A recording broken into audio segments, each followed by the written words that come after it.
Alright, you guys. Thank you for tuning in again. This is Heffatanks here. I'm not gonna lie, I was recording the same voiceover last night, and at the very last 20 seconds of the video, my computer crashed, and I lost the entire data of this. So, I can say that I have pretty much memorized this entire game by heart. So, we were on Prok, and we're in the T77. Now, a couple things on this tank. The turret armor is pretty bad. The top speed is good. Getting up to the top speed is not good. Its upper hull is decent. Its lower hull, not very good at all. Its reload is long. It has a 3-shot autoloader that has a nice alpha and a great clip potential. And it does put all 3 clips out really fast, which is nice. So that's just a summary of this tank. So usually on this map I like to head left and head to the hill. Well, at least in my heavens at least. So we are going to do that here and shoot into the center of the map.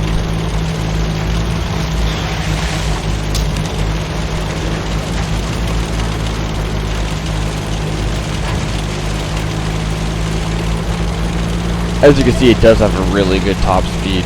47 for a heavy tank is not too shabby whatsoever. But then you see that reload, 32 seconds, and that's pretty bad.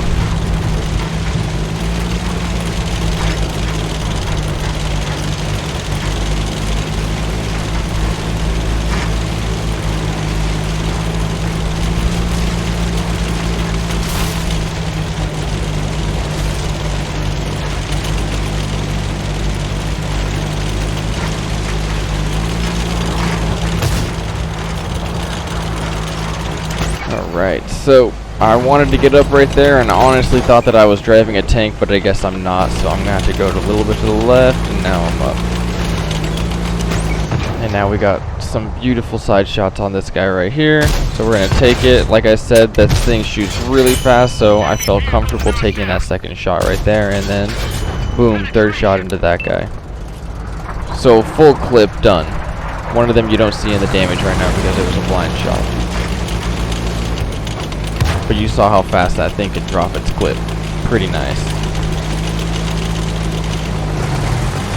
So we got a T77 here, and I think a Slapjack's going to show his face here in a second. I don't want to push into the no man's land. Up there he is. So you're going to see right now this Slapjack make a push, and you do not want to make that push ever in your heavies or mediums. You're going to get lit up by the people who are here in my position, and you're also going to get lit up by the people who are on railroad. And just like this, he's just out in the open, nothing he can do, no cover there, and he got punished for it. You want to be really careful when you're making that push. You want to be absolutely sure that you can either get to the low ground over on our side, or pray that RNG blesses you with a lot of bounces.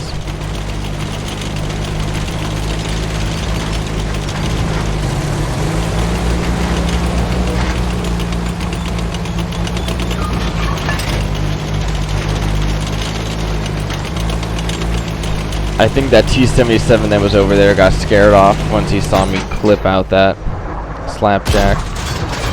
But we still have shots in the middle here, so we're going to take some. You don't get to give too much lead for this gun, but at the end of the day, it's not the worst and it's not the best shell velocity, that is. I mean, you do fire APCR stock, which is very nice. I love me some APCR.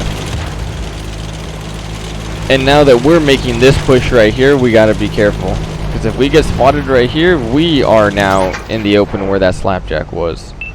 Before that, we have some nice shots on this T77 trying to run away. We make sure that we don't aim on one of the pillars of that bridge, and we wait for the T77 to come into our gun. We let it rip. But as I was saying, I feel very comfortable doing this push right here because that T77 is running away, which probably means he doesn't have any backup on the railroad. But once you get to this low ground over here, you're good. You're safe. It's just getting to this area that can sometimes be a problem. And you can sometimes counter that by heading to the right into that little pond down there, and then popping up over here.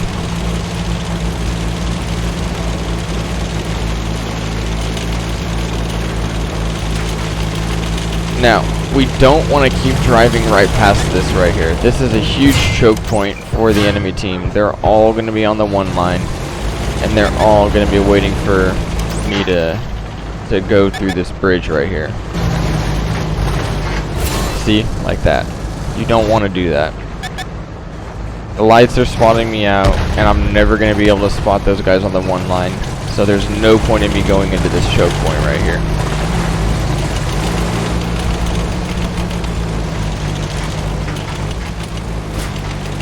And they're still trying to take some blind shots, so. That spot's a no-go, so I'm going to backtrack over to here. I got 2 tanks right here posted up, but they don't have the view range. So I have some decent view range in this tank, and so I'm going to try to get up to this little hill right here and try to put some view range out for my team.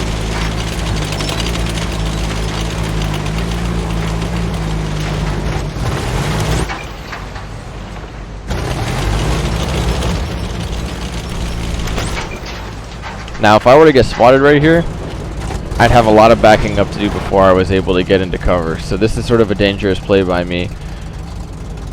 Like I said, you can see all of those shots coming in from their one line. If I were to get spotted right now, all those shots would be coming into me. I'm trying to find a shot on this light tank, but he's just not giving me it. But we do spot this Scorpion right here, so we are going to dump our clip into him.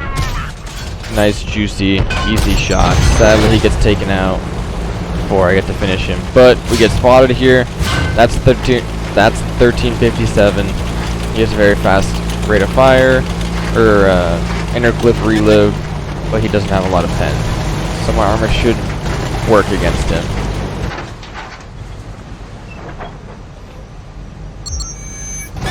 Now I'm in trouble though. Now I'm officially being outspotted by these lights and stuff, and I don't have the view range to counter them. So all I can do is wiggle. That atomic is way out of position, and he's going to get absolutely dominated right. Yep, there he goes. So now it's just me right here. This IS-6 to my right is going to prove to not really help me out at all, but that's okay. So I'm trying to trace this guy's shots, but he stopped shooting, which is smart for him.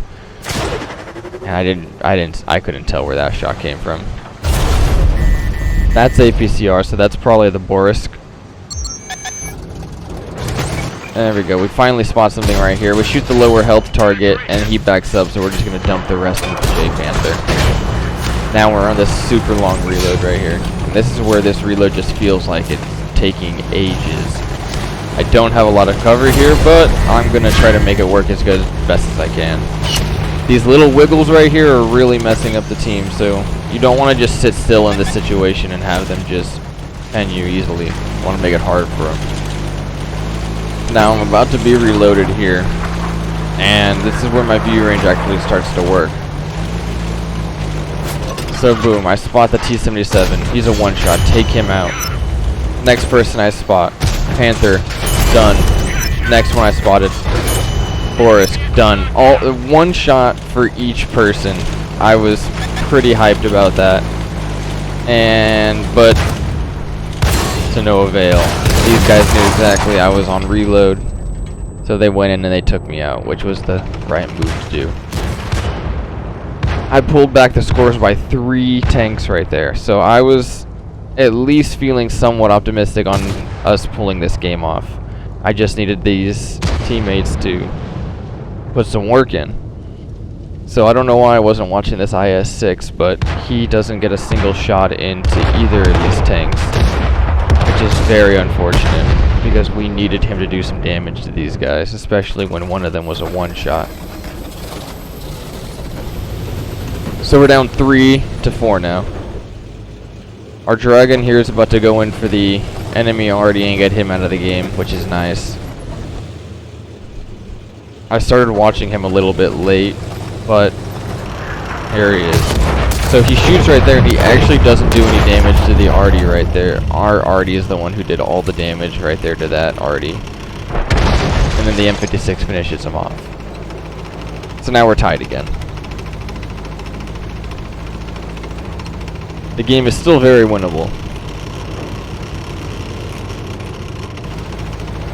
Now obviously I can't say what these guys were doing or what these guys were looking at because I don't have their, you know, first person view.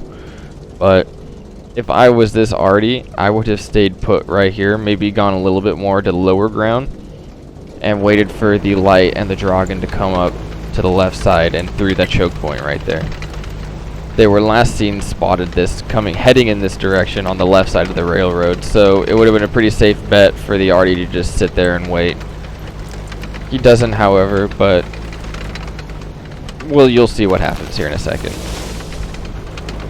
I think, yep, I ping the map because I'm like, hey bud, he's coming behind you, and sure enough, he's right there. The arty is just going fast enough for this 1357 to not be able to pen him until he slows down at the top of the hill right there, and then he starts getting penned. But the dragon's going in. I'm like, oh man, perfect. This is the play he needs to be. This is the play that needs to be done. He just needs to shoot him once, and then he hits that tank, and then he fluffs that shot, and now he just starts getting absolutely annihilated. So that was a very unfortunate turn of events. But you know, I'm still holding out some hope here. I'm like, okay, we still got an M56 and we got an arty here. I'm like, oh, he's not looking at the left of him. Okay, he's done. Okay, so I'm like, alright, now I'm pretty much, all hope has been crushed of winning this game. The M56 misses his shot right there, and now he's getting rushed down by a Koenig Jagdpanzer. He gets a shot into him, and then just gets absolutely decimated. So that ended up being a, what Wargaming likes to say, close defeat. Could have been a close victory, but it is what it is. The enemy team played very well. So kudos to them. And we ended up having a decent result in this game. 5,000 of our own damage, 837 assistance, 4 kills. Ace tanker. We really did almost turn the tide of the game there. We probably shouldn't have pushed up into that location where we did. Maybe we should have pushed up into the middle where our light tank was and helped him out. But that's neither here or there. It is what it is. But if you guys enjoyed what you saw today, then ammo rack that like button and subscribe button. And if you want to be notified when I drop a new video, then hit that bell notification button also. And I'll catch you guys later. Peace out.